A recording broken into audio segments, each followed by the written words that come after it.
Il est 6 heures du mat et on est de retour pour réveiller le BTP. Moi, c'est Nicolas Charton, communicant dans le bâtiment. Si l'écosystème du BTP, les méthodes de gestion de professionnels du bâtiment et le témoignage d'acteurs sur leur parcours et ceux qui les ont amenés à œuvrer sur le BTP t'intéressent, alors tu es au bon endroit. On va venir mettre en lumière différentes thématiques avec des experts du métier. Maintenant que tu en sais un peu plus, choisis ta boisson chaude préférée et profite de l'épisode qui va suivre. Bonjour à tous, on se retrouve pour un nouvel épisode de 6 heures du bat. Aujourd'hui, on reçoit Louise Boistard. Salut Louise. Salut Nicolas, bonjour à tous. Écoute Louise, aujourd'hui, on va parler d'un sujet qui va impacter énormément de personnes dans le bâtiment. On va parler juridique, on va parler sécurité pour les entreprises. On va parler notamment de constat d'huissier. Déjà pour commencer, Louise, comment vas-tu? Eh bien, très bien, je te remercie. Je suis ravie d'être ici et d'enregistrer ce podcast. Trop cool. Alors, pour donner un peu de contexte à tout ce que j'ai pu énoncer en début d'épisode sur cet aspect juridique, sécurité pour les entreprises du bâtiment, est-ce que tu peux te présenter? Qui es-tu, ton parcours et ce lien que tu entretiens avec le BTP? Oui, donc moi je m'appelle Louise, j'ai 27 ans et j'ai un parcours classique hein, dans mon parcours professionnel. Si tu veux, j'ai très vite voulu étudier le droit. Donc après l'obtention de mon bac, je suis allée en fac de droit, j'ai obtenu mon master 1. Puis il a fallu un peu s'orienter un peu plus, parce que le droit, mine de rien, c'est quand même assez vaste. Et, Ouais. euh, et au cours de ce cursus, j'ai réalisé un stage chez un huissier de justice. Bon, maintenant, on les appelle commissaires de justice parce qu'ils ont fusionné avec la profession des commissaires-priseurs. OK, ça c'est nouveau, ça c'est quelque chose qui est pas trop connu, tu vois? Même moi dans mon intro, je pensais que c'était encore les huissiers, donc belle première Non, non, non, précision, technique. non, non. Maintenant, ce sont les commissaires de justice. Donc, ça a été un petit peu une révélation où je me suis dit, bon, ok, donc je veux faire ce métier-là. Donc, j'ai orienté mon cursus en fonction de ça. J'ai fait l'école d'huissier. À l'époque, ça s'appelait encore comme ça. OK, Ouais, qui ont été donc le DFS et le NP à Paris et Angers. OK. Voilà, initialement, j'ai vraiment une formation purement juridique. Plus personnellement, voilà, j'ai jamais excellé à l'école ou à la fac. J'ai toujours été une élève, on va dire. Dans le moule quoi, dans la masse. Oui, voilà, on m'entendait pas. Voilà, j'étais somme toute classique. Et OK. puis, par contre, voilà, j'ai toujours beaucoup travaillé pour parvenir à mes objectifs. Donc, comme ça, j'ai pas trop de lien avec le secteur du BTP ou peut-être un petit lien familial, on va dire, où j'ai mon beau-frère qui est maçon, enfin, qui a OK. une formation de maçon OK. et qui aujourd'hui travaille dans une entreprise qui fait tout ce qui est voirie, travaux d'assainissement, etc. Donc, Ouais. voilà, si j'ai un lien, Il est c'est plus familial quoi. ouais, c'est ça, OK. exactement. Oui, oui, OK, oui. OK. Et donc du coup, de ce parcours du coup un peu classique juridique, ça va t'amener à notre sujet du jour qui va être vraiment donc, les solutions pour les entreprises du bâtiment pour se protéger en cas de litige ou en cas de problème sur chantier. C'est, quelque chose que tu as créé donc toi, qui s'appelle Flash and Prove. Est-ce que tu peux nous parler de la genèse de ce projet? Ça va faire un peu la continuité aussi avec ce parcours que tu commences à nous énoncer. Oui, oui, oui, bah, en fait, justement, j'ai travaillé dans différentes études, du coup, de commissaire de justice. Ouais, Et au fil et à mesure de ces années, j'ai relevé plusieurs problématiques auxquelles, moi, à mon échelle, je pouvais pas répondre et ça m'embêtait. Donc, plusieurs de ces problématiques, la première, c'était que certains clients souhaitaient se constituer une preuve dans l'urgence et immédiatement. ouais, La plupart étaient des clients du BTP. Donc bien souvent, je leur conseillais du coup de réaliser un constat établi par un commissaire de justice, mais ça nécessitait donc le déplacement du commissaire de justice. Il pouvait pas forcément se libérer au moment même où la personne m'appelait et en avait besoin, etc. Donc c'était un peu compliqué et mis à part le fait de dire à ce client-là, bah, prenez des photos via votre téléphone, ouais. mais juridiquement parlant, voilà, on savait que c'était pas ou peu recevable vu aujourd'hui les process qui existent pour falsifier des photos. J'avais pas d'autre solution. Après, il y avait une autre problématique qui s'était posée, c'était le coût d'un constat établi par un commissaire de justice. En fait, il faut savoir que la tarification est libre et que OK. pour certaines personnes ou certaines entreprises, ce coût peut être important, Ouais, bien surtout sûr. si on ne l'a pas comptabilisé avant dans le devis, etc. Donc, je me suis dit qu'il y avait peut-être un marché pour créer un système qui puisse, dans certaines situations, permettre de se constituer une preuve tout simplement et à moindre coût. Ouais, Il y avait aussi des entreprises qui tout simplement ne faisaient pas appel à des commissaires de justice, soit parce qu'elles n'avaient pas le temps, ouais, soit parce qu'elles estimaient que le chantier ne nécessitait pas forcément un constat de commissaire de justice. ouais, Mais par contre, ces entreprises-là, au cours de la vie du chantier, elles devaient faire face à un ou plusieurs événements inopinés. bien sûr, la vie de chantier, quoi. C'est un petit peu ça, oui. Et à ce moment-là, eh bien, il y avait pas de mode de preuve alternatif qui existait. Donc, je me suis dit, voilà, il y a peut-être un marché à saisir. Il faut que je creuse. Et enfin, la troisième problématique qui s'est encore plus confirmée avec la phase Covid, confinement, voilà, 2020, Ouais, tout ce qu'on a tous vécu, c'est le délai judiciaire. OK. Pourquoi? Parce que en fait, les tribunaux sont engorgés. Les procédures judiciaires, elles sont longues, c'est coûteux et l'issue de tout ça, c'est souvent incertain. Et j'ai couplé à cela, si tu veux, le fait que je me suis dit que 90% des litiges, des sinistres, enfin conflits, on appelle ça comme on veut, mais ils pourraient être évités. Tout ça, ça pourrait être évité si en amont de tout ça, on adoptait des mesures qui sont préventives. Et c'est de tout ça, de toutes ces Ouais, expériences qui est né donc Flash and Prove. OK, Et Flash and Proof, c'est une application qui est téléchargeable gratuitement sur les stores Apple et en Android et qui permet à toute personne de se constituer des preuves via des photos qui doivent être prises donc au travers l'application. Et ces photos-là, OK, si tu veux, elles sont horodatées, géolocalisées. Le tout est contrôlé par un commissaire de justice, donc contrôlé et validé, puis déposé sur son data center, sur son serveur. OK. Donc Ouais, ça voilà. permet en fait, de comme tu disais, en fait, on pense pas forcément, du coup, en amont du chantier ou en amont de l'opération, sur le terrain, à se protéger de quelconque litige. Parce qu'en fait, dans un monde idéal, on fait notre chantier, on fait notre opération et il se passe pas de problématique. On n'a pas besoin d'avoir, recours et de devoir appeler un commissaire de justice pour faire un constat.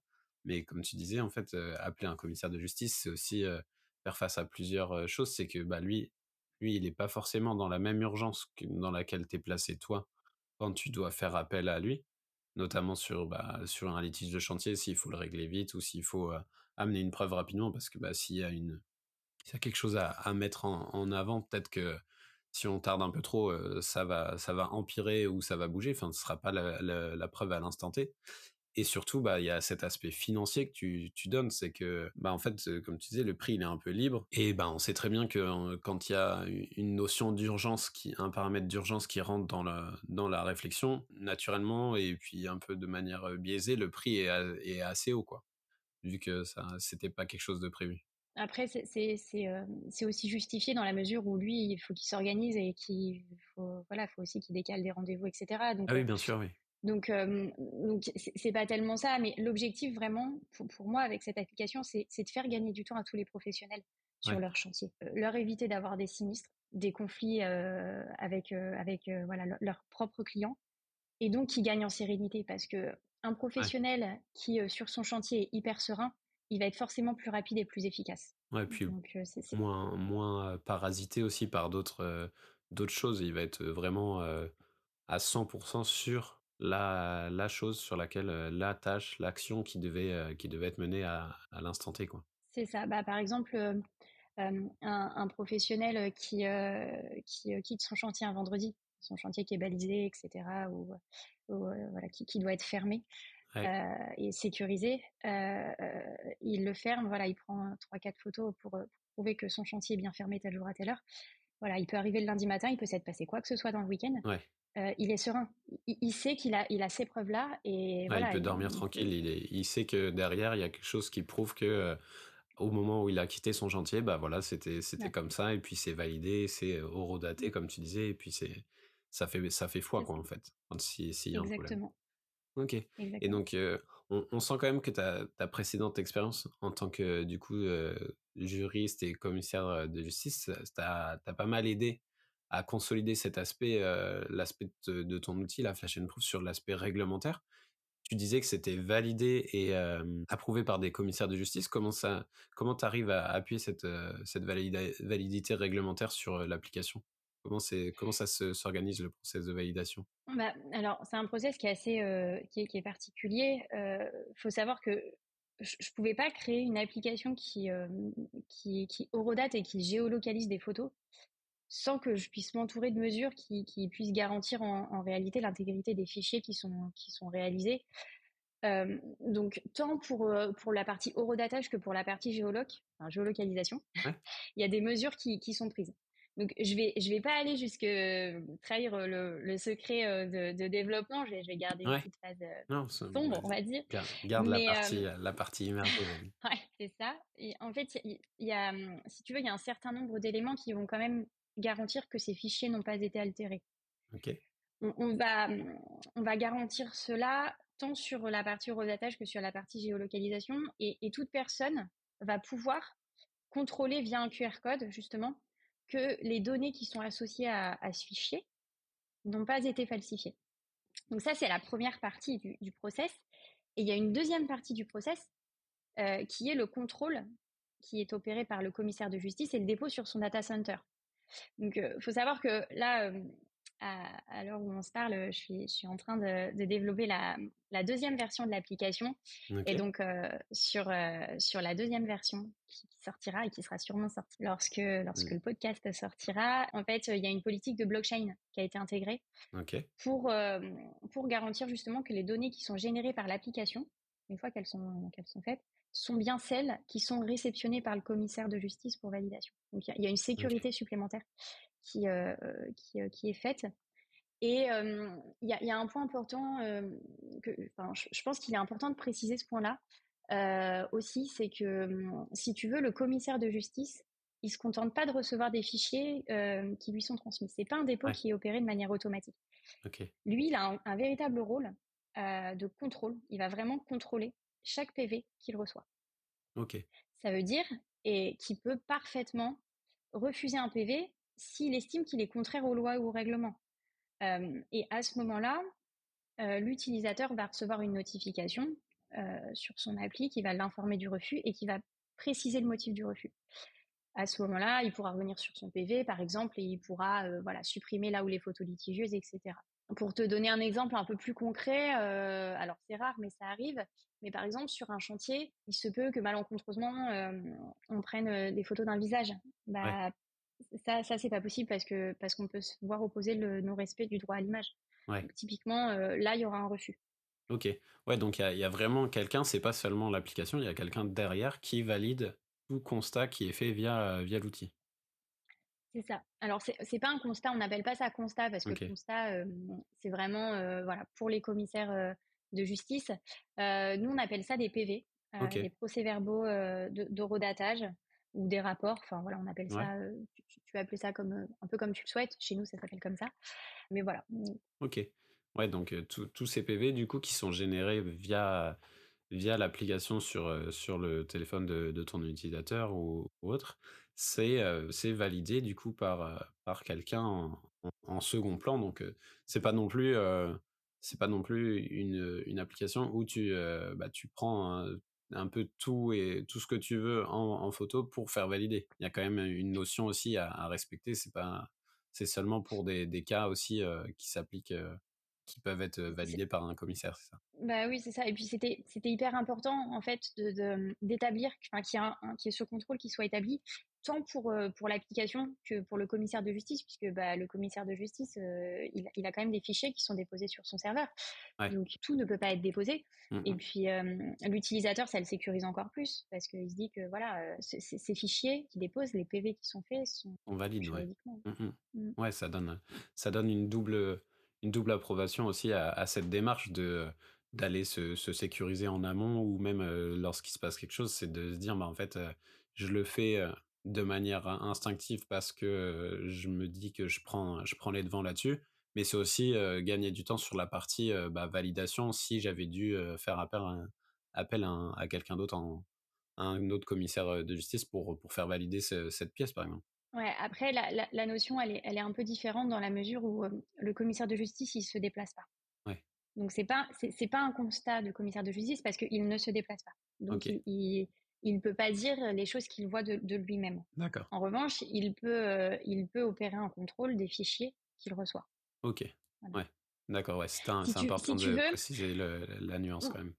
c'est très important et si tu veux, en fait, ce qui se passe, c'est que en France, la preuve est libre et peut se prouver par tout moyen. Et c'est un peu comme si tu avais une échelle ou une pyramide de preuves qui peut être faite. Ouais. T'imagines ça comme tu le souhaites. Tout en bas de cette pyramide, on va avoir la simple photo que chacun peut prendre. Et OK. tout en haut, on va avoir le constat établi par un commissaire de justice, qui est le mode de OK. preuve Ouais. ultime. Et, et entre les deux, eh ben, on va avoir flash and proof. OK.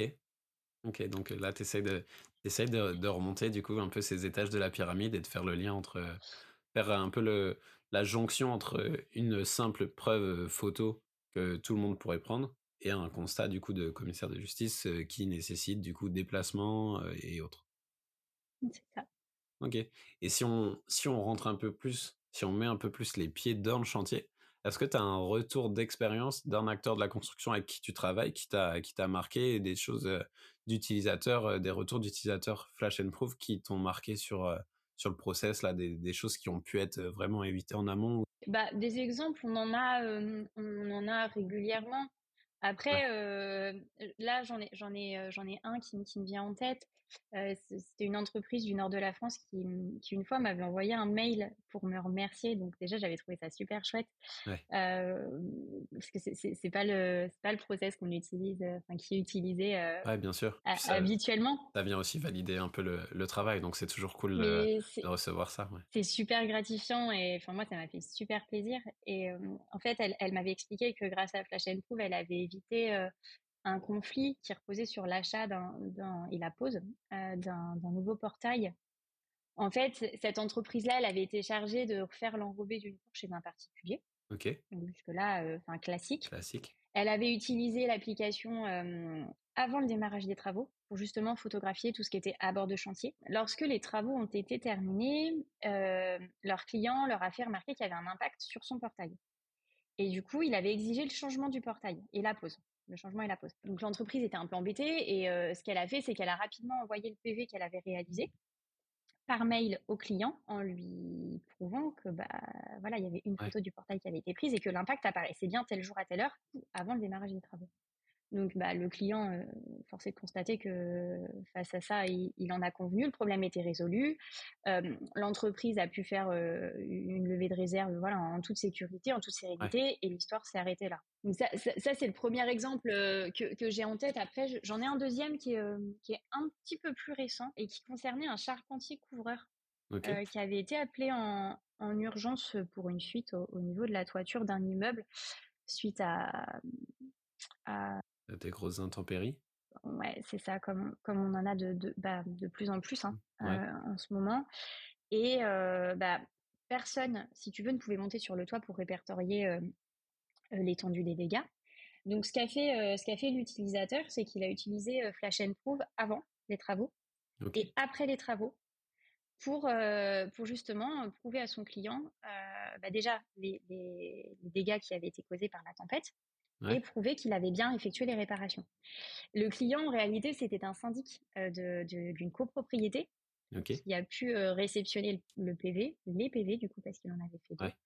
Et ce client-là, enfin le syndic du coup de copropriété, a lui-même pu renvoyer quasi immédiatement les La rapports, les pièce, ouais. PV qui avaient été faits à l'ensemble des copropriétaires.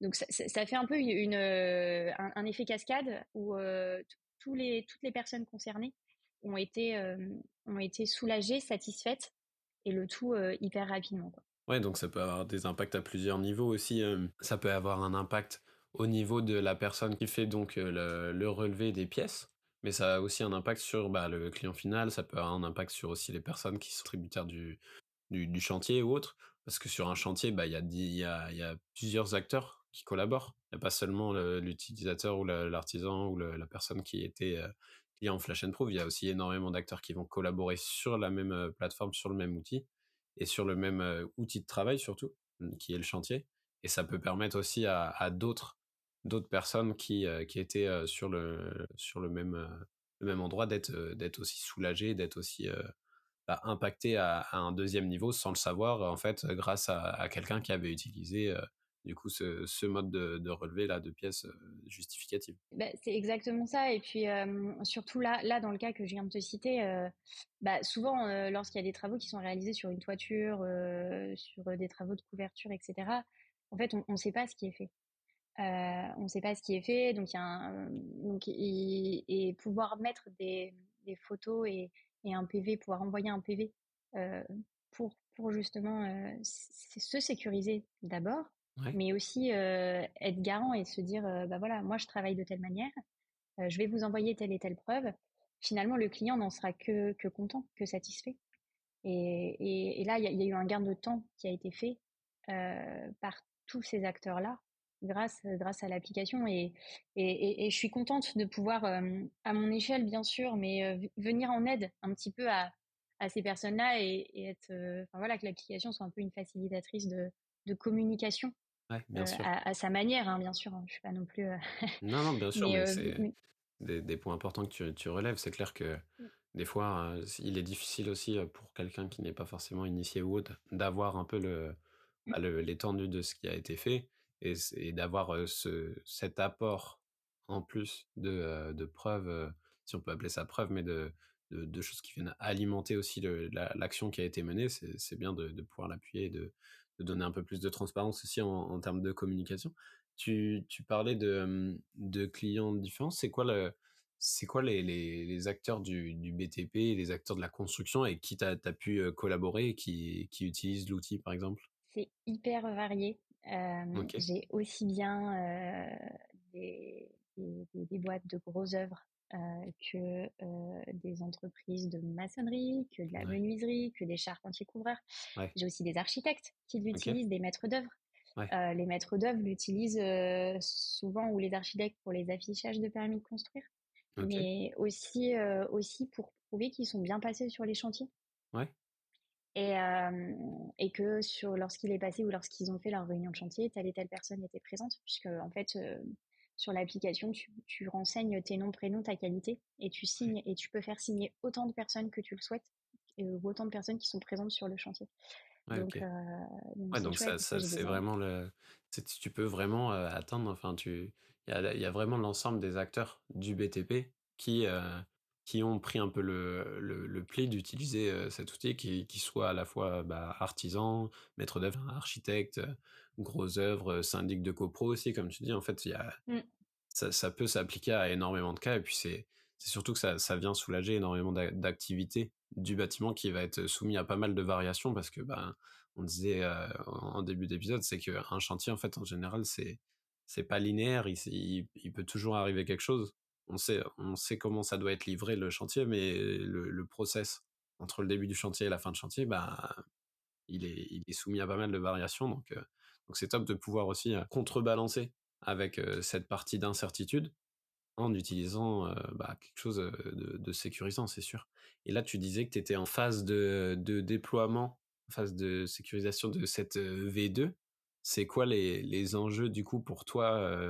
On n'a pas trop parlé de dates et autres, mais Flash and Proof, ça a combien d'années d'existence? Depuis combien de temps ça existe et c'est quoi la suite? Alors, l'application est sortie et a vu le jour en mars 2020, en plein OK. confinement. Covid, ouais. Exactement. Aujourd'hui, on est présent partout en France et dans les dom-toms. Elle est OK. utilisée, voilà, un petit peu partout. Les enjeux, ils sont multiples. Bah déjà, comme je te l'ai dit tout à l'heure, à l'heure où on enregistre le podcast, là, la V2 est en cours de création. Là, je suis en pleine phase de test, justement pour cette V2. Lorsque le podcast sortira, elle sera sortie, ou il viendra tout juste d'être sortie. D'ailleurs, j'en profite un petit peu pour remercier la BPI qui nous a suivis dans ce projet. Donc, c'est super chouette. Je suis ravie. Bah, ouais, c'est cool Et, de l'entendre. j'ai écouté, merci, j'ai écouté les retours des clients que j'avais déjà. Et j'ai justement décidé d'ajouter sur cette V2 de la vidéo et la possibilité de faire plus de photos, puisqu'avant on était OK. limité à seulement 20 photos. Donc l'enjeu pour cette V2, c'est vraiment d'avoir à terme des retours d'expérience client, des avis sur les stores, que les utilisateurs en parlent sur les chantiers, parlent et expliquent ce que ça leur apporte. Après, l'objectif aussi, c'est aussi qu'à terme, il y ait beaucoup moins de conflits et de sinistres de ce type-là. L'idée, c'est vraiment de pouvoir désamorcer des situations à l'amiable. Il y a pas que l'application qui va dans ce sens-là, il y a aussi le législateur, puisqu'aujourd'hui, on prône énormément la conciliation, la médiation. Ouais. Donc, l'application suit aussi ce mouvement, donc c'est bien, je trouve ça positif. Mmh.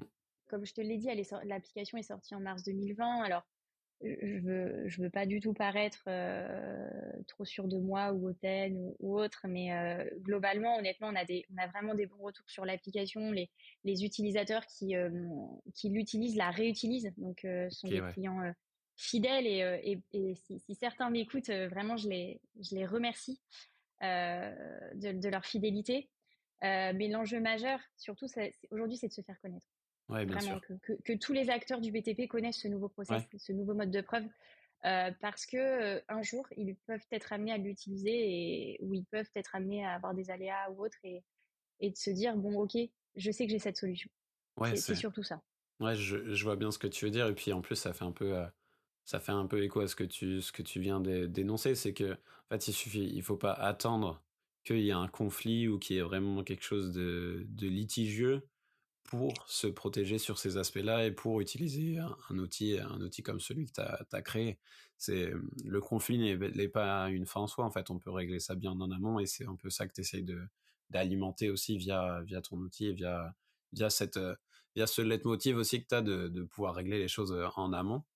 Si je te pose une dernière question, parce que du coup, tu dis qu'il faut se faire connaître et c'est aussi un enjeu pour le média et aussi pour les gens du BTP. Si tu avais une personne que tu voudrais voir venir réveiller le BTP ici, qui ça serait? Et est-ce que tu as un nom à nous soumettre? Alors oui, j'ai un nom. Ce serait Laurent Gay, qui est gérant de l'entreprise Pinxil. Pinxil, c'est OK. une entreprise tourangelle qui a plus de 50 salariés OK. et qui est implantée plus exactement à Montlouis-sur-Loire. Donc ça, OK. c'est pour les Tourangeaux OK. qui nous écoutent. Et elle est implantée sur le territoire depuis plus de 40 ans. Et c'est une entreprise qui accompagne aussi bien les particuliers que les professionnels pour tout ce qui est travaux de peinture, de ravalement. Je pense que vraiment, c'est une personne qui mérite d'être entendue ici. Euh, Tant par son expérience terrain que sa casquette, on va dire, de patron. C'est une personne qui a gravi les échelons et qui a des valeurs aussi qui sont similaires aux miennes. Voilà. OK. Donc qui ont du coup le profil et puis tout le bagage pour venir, du coup, réveiller le BTP ici. Écoute, Louise, Ah bah là, oui.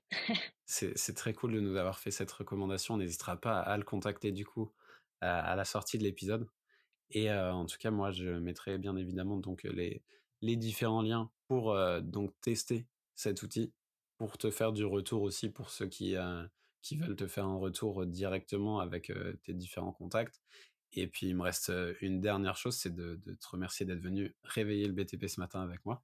Et puis, j'espère que tu as passé un bon moment ici. C'était super. Je te remercie, Nicolas. Et on se retrouve très vite pour réveiller de nouveau le BTP. Si tu es arrivé jusqu'ici, merci beaucoup. C'était encore une bien belle occasion de réveiller le BTP. Tu peux d'ores et déjà transmettre de bonnes ondes à notre invité via les liens en description, en parler à tes collègues et sur ton chantier, et avant de passer au prochain épisode, si celui-ci t'a plu, n'oublie pas de t'abonner au podcast et à nous laisser 5 étoiles. Quant à nous, on se retrouve très vite pour réveiller de nouveau le BTP.